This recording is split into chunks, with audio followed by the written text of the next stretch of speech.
ये क्वेश्चन बार बार उत्तर प्रदेश पुलिस में आते हैं और 90% स्टूडेंट्स इसको गलत कर देते हैं। आइए आज की इस वीडियो में हम देखते हैं कि वो प्रश्न कौन कौन से हैं। आपके कितने ठीक हो रहे हैं ये कमेंट बॉक्स पे मुझे बता देना। उत्तर प्रदेश पुलिस का हेडक्वार्टर कहाँ पर है, यूपी पुलिस का मुख्यालय कहाँ पर है, ये आपसे पूछा है। इसका सही जवाब हो जाएगा लखनऊ, यानी कि ऑप्शन नंबर डी बिल्कुल ठीक होगा। लखनऊ जो है ये गोमती नदी के किनारे बसा है, ये फैक्ट आपको यहाँ से याद रखना होगा।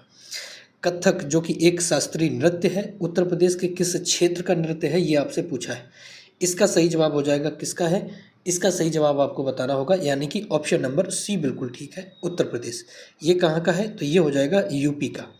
तीसरा प्रश्न आपसे कह रहा है कि महर्षि वाल्मीकि का आश्रम ब्रह्मवर्त में स्थित है, जो वर्तमान में कहाँ है।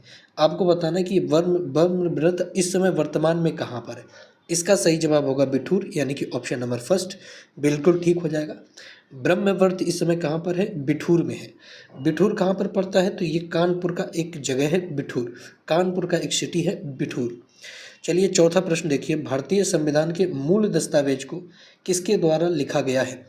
मूल दस्तावेज को किसने अपने हाथों से संरक्षित किया है, ये प्रश्न आपसे पूछा है। इसका सही जवाब होगा प्रेम बिहारी नारायण राजदादा, यानी कि ऑप्शन नंबर सी इसका बिल्कुल करेक्ट हो जाएगा।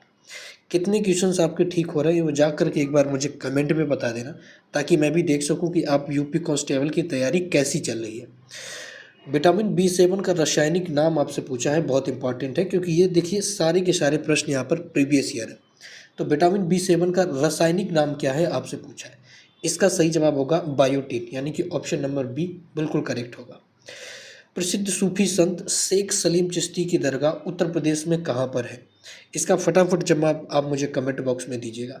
इसका सही जवाब हो जाएगा फतेहपुर सीकरी, यानी कि ऑप्शन नंबर सी बिल्कुल ठीक होगा, फतेहपुर सीकरी। और यहीं पर क्या बना है, बुलंद दरवाज़ा, यहीं पर है बुलंद दरवाज़ा, इस बात को आप ध्यान रखना। नेक्स्ट है, भारतीय संविधान की किस अनुसूची में आधिकारिक भाषाओं का उल्लेख किया गया है, यानी कि जो ऑफिशियल लैंग्वेजेस है वो लैंग्वेजों का उल्लेख भारत की किस शेड्यूल में किया है, किस अनुसूची में किया है। इसका सही जवाब हो जाएगा ऑप्शन नंबर बी 8वीं अनुसूची, यानी कि 8वीं अनुसूची में भारत की लैंग्वेजों का वर्णन किया गया है, भारत में जितनी भाषाएं हैं उनका वर्णन किया गया है। उत्तर प्रदेश में कुल कितने पुलिस ज़िले होंगे, आपको बताना है कि यूपी के कुल कितने पुलिस डिस्ट्रिक्ट्स होंगे। इसका सही जवाब कमेंट करिए फटाफट। तो 75 जिले होंगे, यानी कि ऑप्शन नंबर सी बिल्कुल ठीक होगा। 75 जिले उत्तर प्रदेश के अंदर पाए जाते हैं। एक 76वां जिला बनाया गया था यूपी में, प्रयागराज में। ये कुंभ मेले में बना था, कुंभ मेले में, जो कि टेम्परेरी था, है ना। कुंभ मेला जिला बना था जो कि टेम्परेरी था, कुछ दिन के बाद इसको ख़त्म कर दिया गया। गोदान उपन्यास के लेखक कौन है, वेरी इंपॉर्टेंट क्वेश्चन आया हुआ 2018 में। गोदान के बताने, फटाफट कमेंट करो जल्दी से जल्दी, देखते कितने क्वेश्चंस आपके ठीक होते हैं। तो इसका सही जवाब होगा मुंशी प्रेमचंद, यानी कि ऑप्शन नंबर फर्स्ट बिल्कुल ठीक होगा। गोदान के राइटर कौन है, मुंशी प्रेमचंद। राष्ट्रीय मानवाधिकार आयोग का मुख्यालय कहाँ पर है, आपको बताना है मानवाधिकार आयोग का मुख्यालय कहाँ पर है। सही जवाब दीजिए जल्दी फटाफट, क्या होगा इसका सही जवाब। तो करेक्ट आंसर होगा नई दिल्ली, यानी कि ऑप्शन नंबर डी बिल्कुल ठीक है। राष्ट्रीय मानवाधिकार का आयोग का गठन मुख्यालय कहाँ पर है, नई दिल्ली में। साइबर अपराध की शिकायत करने के लिए हेल्पलाइन नंबर क्या होता है, आपको बताना जो साइबर क्राइम्स होते हैं उसकी शिकायत करने के लिए हेल्पलाइन नंबर कौन सा है। इसका सही जवाब होगा 1930, यानी कि ऑप्शन नंबर सी बिल्कुल ठीक होगा 1930। काजीरंगा राष्ट्रीय उद्यान किस राज्य में है, बहुत इंपॉर्टेंट प्रश्न है, कई बार पूछा गया, जवाब दीजिए फटाफट। इसका सही जवाब होगा असम, यानी कि ऑप्शन नंबर बी बिल्कुल ठीक होगा, असम में है काजीरंगा राष्ट्रीय उद्यान। मुद्रण तकनीकी का आविष्कार करने वाले किस देश को कहा जाता है, मुद्रण तकनीकी का आविष्कार किस देश ने किया था, जवाब दीजिए यहाँ पर फटाफट कमेंट पर। तो इसका सही जवाब क्या हो जाएगा, चाइना, यानी कि ऑप्शन नंबर सी बिल्कुल ठीक हो गया। मुद्रण तकनीकी का आविष्कारक कौन है, चाइना होगा। एशियाई खेल 2023 में भारत ने कुल कितने पदक जीते, हालांकि ये करंट अफेयर का है। तो इसका सही जवाब क्या हो जाएगा, ऑप्शन नंबर सी, यानी कि 107 स्वर्ण पदक जीते थे, 107 पदक जीते थे, सॉरी स्वर्ण नहीं सिर्फ पदक।